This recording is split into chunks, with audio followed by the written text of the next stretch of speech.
Hello and welcome to Assassin's Creed Odyssey, and I thought ahead of a review of the Fate of Atlantis single-player DLC for Assassin's Creed Odyssey, I thought it would be fun to do a little gameplay video of the first few minutes so you can get some impression of this phenomenal expansion for Assassin's Creed Odyssey.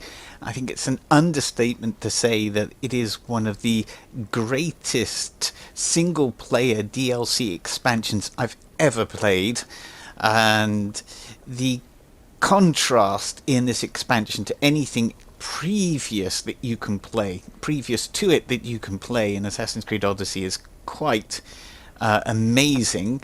Assassin's Creed Odyssey itself, its design, had a limitation, and that was that it had to be as realistic a recreation of the Grecian world in the, I think they call it the Peloponnesian War. That's the war between Sparta and Athens.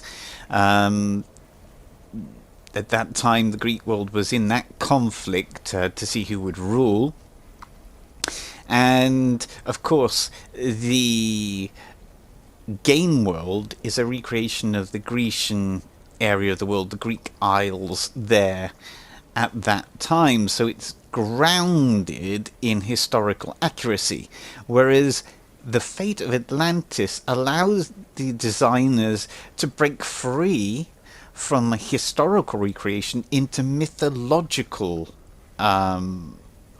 creation, adaptation of Greek mythology, and that's where we're going. And so this is the first adventure in a series. I'm not going to explain who this is or anything else. We're just going to take it from the top, and Casandra is now going no going back now to Elysium.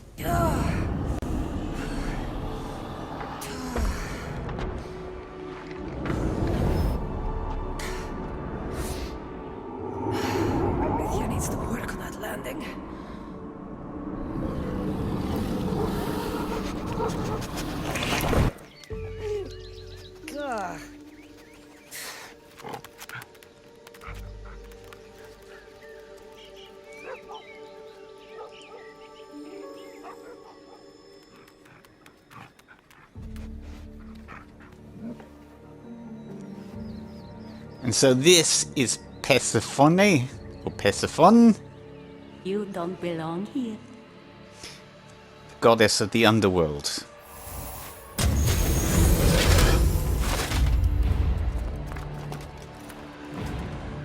Oh shit. It looks like we're straight into combat. Now, you see, we have some new things going on. So enemy Isu soldiers perform special attacks that can freeze or drain the adrenaline that you've accumulated. Oh, that's bad. So let's go.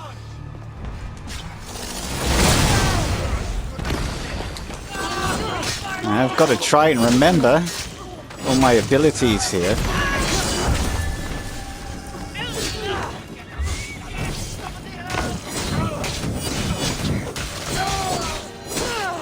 I haven't played this game in quite a while. Come on. Ugh. There's that. Whoa, lots of stuff going on. You see, they've drained my adrenaline already.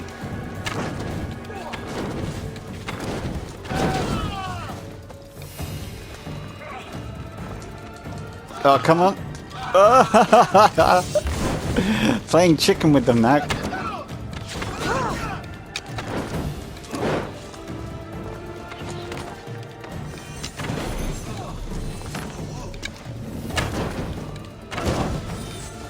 I've got it back, but now I haven't. So every time they hit you, your adrenaline gets knackered. Oh, it's nasty.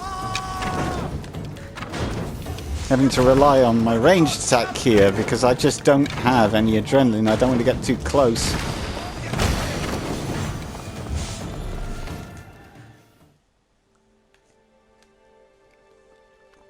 What an introduction to paradise. You see, Elysium is the part of the underworld where the heroes in Greece...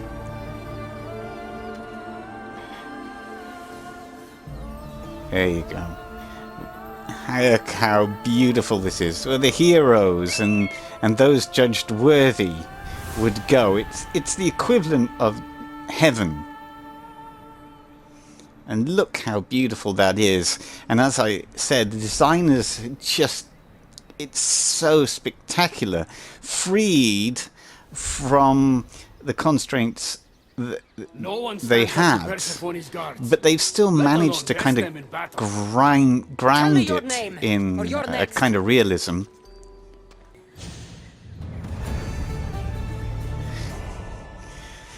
A slew of new things to do, and I've leveled up. Yeah, so we'll get that ability point.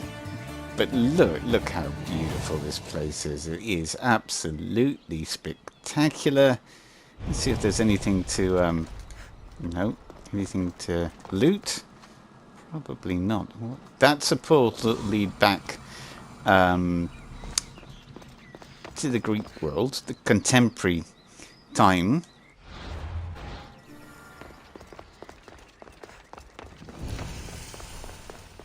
Look at it. Absolutely incredible. I mean, really, have you ever seen such a beautiful interpretation of, you know, a mythical place? It's just incredible. And what's really great about it is that it still retains a familiarity with the rest of the recreation of Greece. So it's not so far out that you're thinking, oh, this is just completely barmy.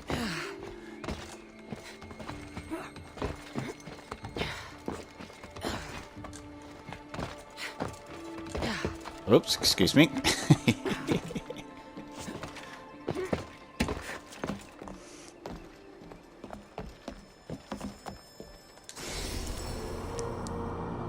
Wow.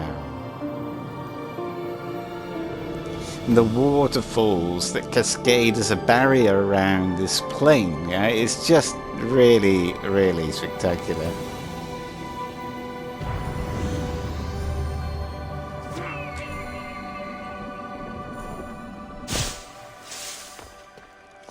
So let's just take a place to find. Let's just go to any of them, really. Let's go and have a look at this. Just head off in a random direction.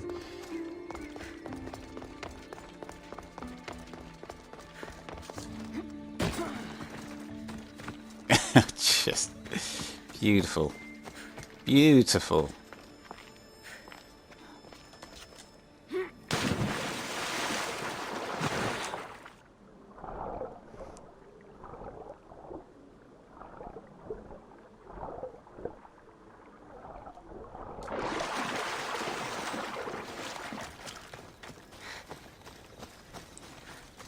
So it looks like I found a place.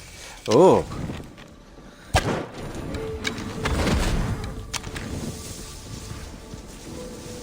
This could be useful for... I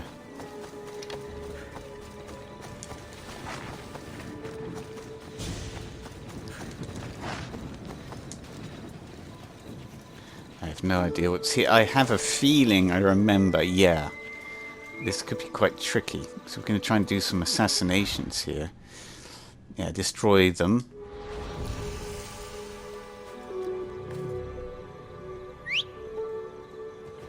Oops, that's not what I wanted.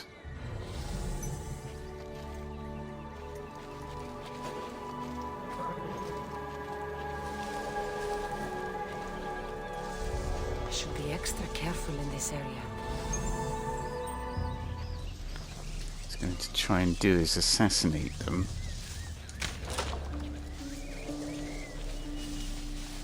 If I can, that is.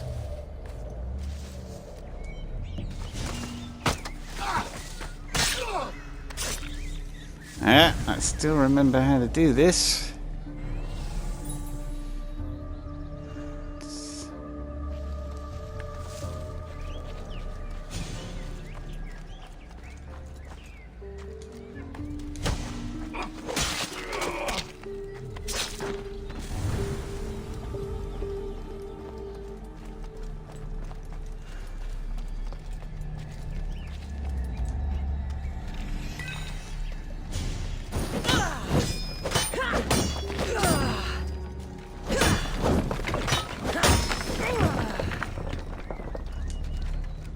So I've managed to destroy that and complete that. That's amazing. See, I think those other statues can come alive, and they are particularly difficult. So let's go to another one. You can see now that it's starting to open up. So then we just head straight ahead. There's an upwards Wings of Hermes, which is one of the tasks I've got to do. So let's go and try that.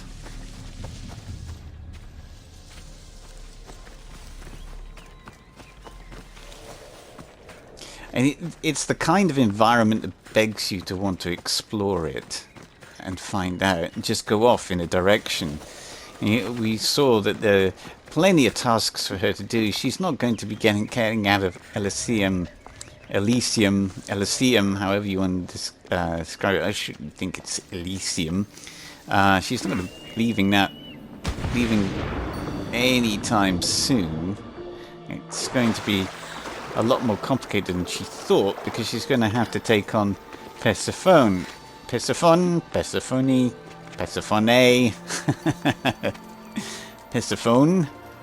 And as we learnt, she is the wife of Hades.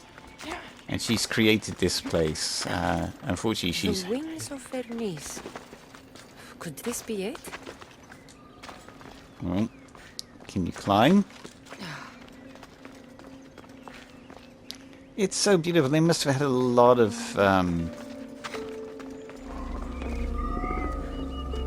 satisfaction designing this. I also remember that the game director, before the release of this DLC, because the last DLC which I reviewed on this channel, That was fast. although it was fun to a certain extent, it didn't really do anything drastically different. It tried to tell a story to a greater and lesser success, and because there was quite a delay of getting this DLC out, I remember the game director just telling people to be really patient, because it would blow their mind, as he'd already seen. And he was a game producer, sorry, not the director. He'd already seen what they were working on, and it was incredible. So, yeah, it's fantastic. And he was right. For once. Just hyping something up that couldn't hope to live up to the expectation of the player.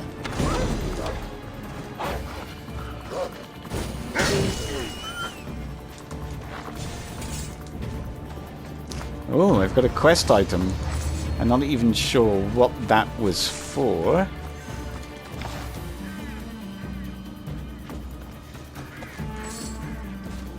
Music is incredible. Lots of variations on themes that we've already heard. But that main theme there seems to be reminiscent of Demos. Or a theme when Demos is around. I'll just do one more. Just one more. Actually, I'm going to head here and then to here. And this is for me is the real joy of the expansion. Because there are 3 areas, Elysium being the first, in 3 separate chapters, or 3 episodes.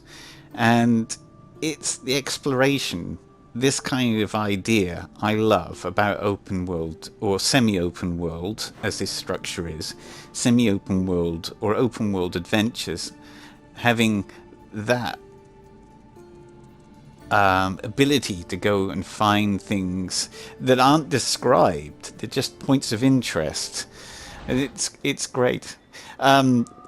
Once you get used to that, because I used to be a player that didn't really get that, didn't really have, I guess, the confidence. It may be confidence or just the attitude or way of thinking that I should just go off in a random direction. I was much more focused on following set directions with a story or a side mission. And games like Fallout 4 and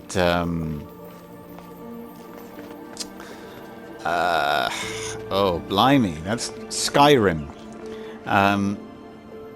certainly changed the way that I approached that.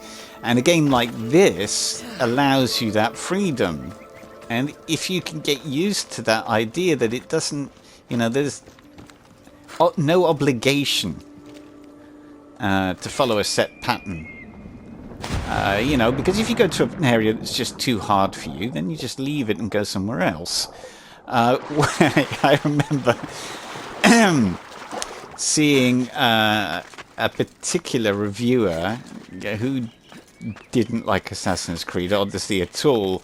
One of their complaints was that at the beginning, you know, he would go off and he'd get killed by just stumbling into these higher level creatures.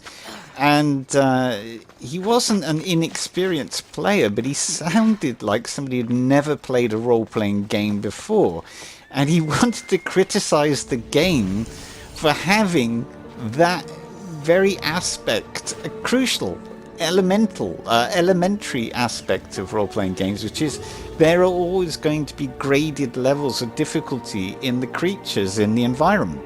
And so you know that certain creatures you can't take on initially because they're just too powerful. But eventually, if you play the game and put in a bit of effort, you will eventually gain the ability to defeat them. But he just didn't seem to get that. And complaining that there were creatures that were too hard for him in the game at level 1 or 2. It just, to me, was like, what are you talking about? You just started the game. Or you'd rather have of all the creatures at such a ridiculously easy level that by the time you're level 60, you're just one-hitting everything. You know, I just didn't understand where it was coming from. Now, there is a cave here, and I've missed it. How have I missed it? I don't know, because it's probably on the other side of this. Let's have a look. Yeah, it's down here. It's got to be, hasn't it? Look, there's a pathway. Way! Do you think? It may be underwater, or it may be above. It's above, isn't it? Look, there you go. Well, I'm not going to explore that now because I don't want this video to be too long, and I don't actually want to reveal too much of this incredible DLC. I'm going to save the rest for the review. You'll see a bit more of the game in the review, but that is enough. I hope that gives you a little taster, a little appetizer of this amazing experience. Although I have to say that you have to get through a lot of the Assassin's Creed lore thing, you know, where they go into the contemporary world and the Animus and explain all that rubbish before you actually get into this. But once you're into these 3 separate episodes, it's just so worthwhile. It's so rewarding. So thank you very much for you taking the time to watch and listen. and take care.